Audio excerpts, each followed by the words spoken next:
হজরত ইব্রাহিম আলাহিসাল্লাম ছিলেন আল্লাহর অত্যন্ত প্রিয় বান্দা। বহু বছর পর আল্লাহ তাকে একটি পুত্র সন্তান দান করেন, যার নাম ছিল ইসমাইল আলাইহিসাল্লাম। একদিন আল্লাহ তাআলা ইব্রাহিম আলাইহিসাল্লামকে স্বপ্নে দেখালেন যে তিনি তার সবচেয়ে প্রিয় জিনিস আল্লাহর পথে কোরবানি করছেন।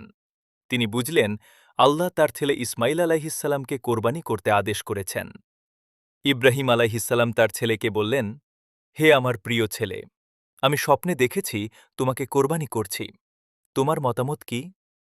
ইসমাইল আলাইহিসাল্লাম শান্তভাবে বললেন, হে আমার পিতা, আল্লাহ যা আদেশ করেছেন তা পালন করুন। ইনশাআল্লাহ আপনি আমাকে ধৈর্যশীলদের অন্তর্ভুক্ত পাবেন। এরপর তারা দুজনেই আল্লাহর আদেশ মানার জন্য প্রস্তুত হলেন।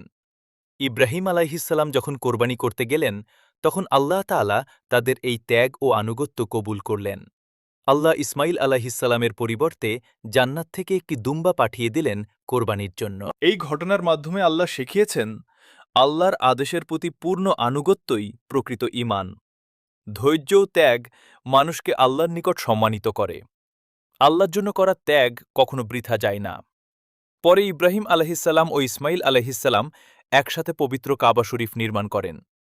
আজ বিশ্বের কোটি কোটি মুসলিম সেই কাবাকে কেন্দ্র করে নামাজ আদায় করেন। এই ভিডিওটা বেশি বেশি করে শেয়ার করো।